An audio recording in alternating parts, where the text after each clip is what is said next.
Hello, c'est Steph et bienvenue à cette première vidéo de Clétographie. Clétographie, c'est quoi? Eh bien, c'est un projet de photographie dans lequel je vais essayer de tout photographier dans mon jardin. Mais on va essayer d'être créatif et de passer du plus petit avec la macrophotographie au plus grand avec l'astrophotographie, mais aussi passer par des moments de vie qui s'y passent dans mon jardin ou parfois juste l'évolution de certaines plantes, peut-être certaines choses plus abstraites. Donc le but du jeu, ce sera vraiment de tirer profit un maximum de ces 100 mètres carrés de jardin à Bruxelles.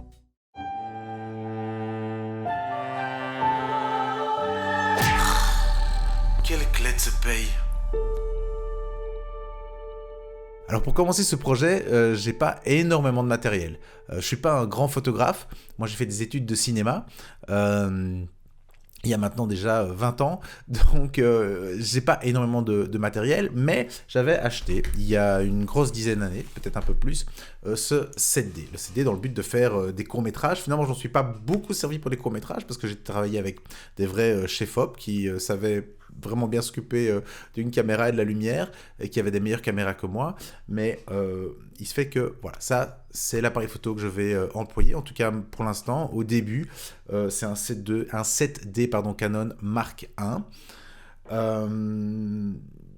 le temps, c'était pas mal. En vrai, je sais pas trop comment il se tient par rapport aux autres. Je sais pas si c'est encore un bon appareil ou pas, mais en tout cas, c'est celui avec lequel je vais photographier la plupart de mes photos au début de ce projet. Avec ce Mark 7, avec ce D7, pardon, j'ai pas énormément d'optique. J'ai l'optique qui était venue avec, une 15-85 ou une 15-75, comme disent nos amis français. C'est une optique simpiche, plutôt simpiche, mais finalement assez limitée. Et j'ai remarqué déjà, en essayant de faire quelques photos d'oiseaux ou d'animaux, en allant jusqu'au bout du zoom, que au niveau du piqué et de la netteté, c'était pas ouf. Ensuite, j'ai également un fisheye. Fisheye de 8 mm, donc ça permet de faire des photos extrêmement larges. Je ne l'ai pas encore employé jusqu'à présent, mais en tout cas c'est une optique dont je disposais déjà. Et puis j'ai un truc, mais je ne sais pas si je vais l'employer pour ce projet-ci, que moi je trouvais super rigolo. C'est des vieilles optiques Olga qui en fait ne sont pas du tout des vieilles optiques, c'est des optiques en plastique.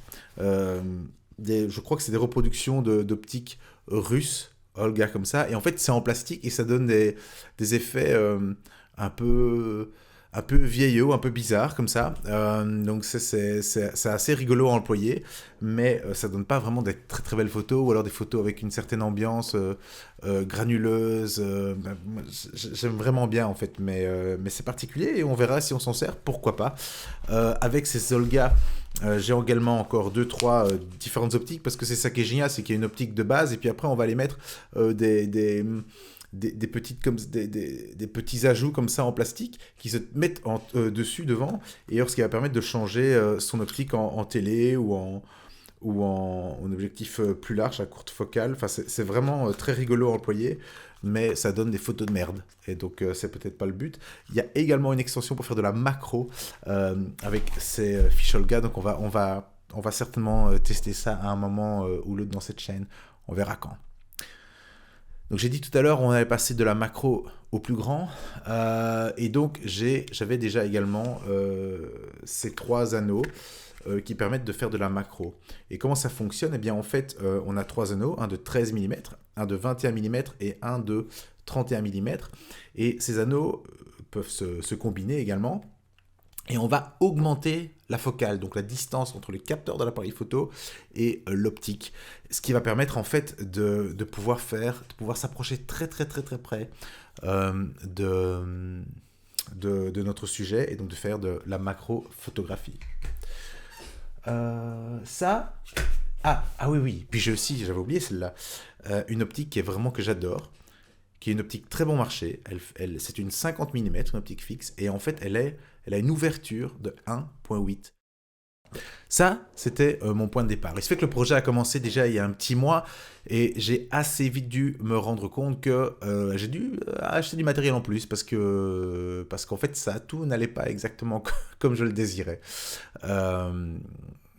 pour commencer, étant quelqu'un d'assez bordélique, et là ça ne se voit pas trop parce que j'ai un petit peu rangé, mais en vrai, tout le brol se trouve en périphérie du cadre, comme ça, ici. Donc, ici, brol, ici, hop, brol.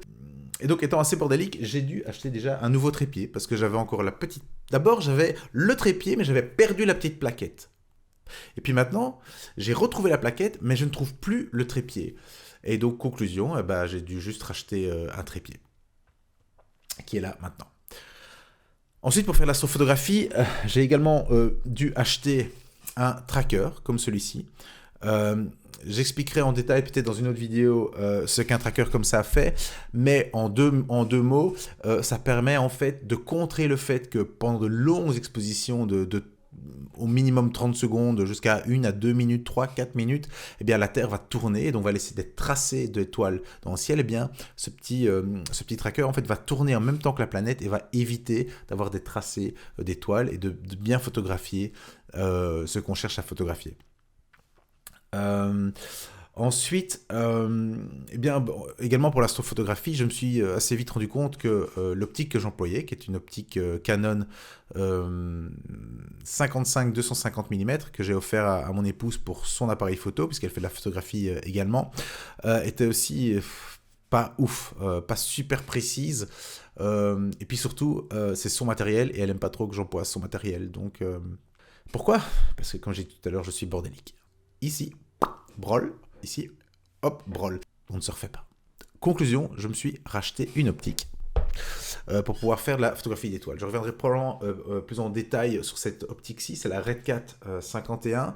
C'est également une 250 mm, mais son piqué est magnifique et super précis, sur ce qui permet également de photographier des étoiles convenablement. Mais, et je reviendrai également dans une autre vidéo, il se fait que la première fois où j'ai employé cette optique, eh bien, j'étais flou.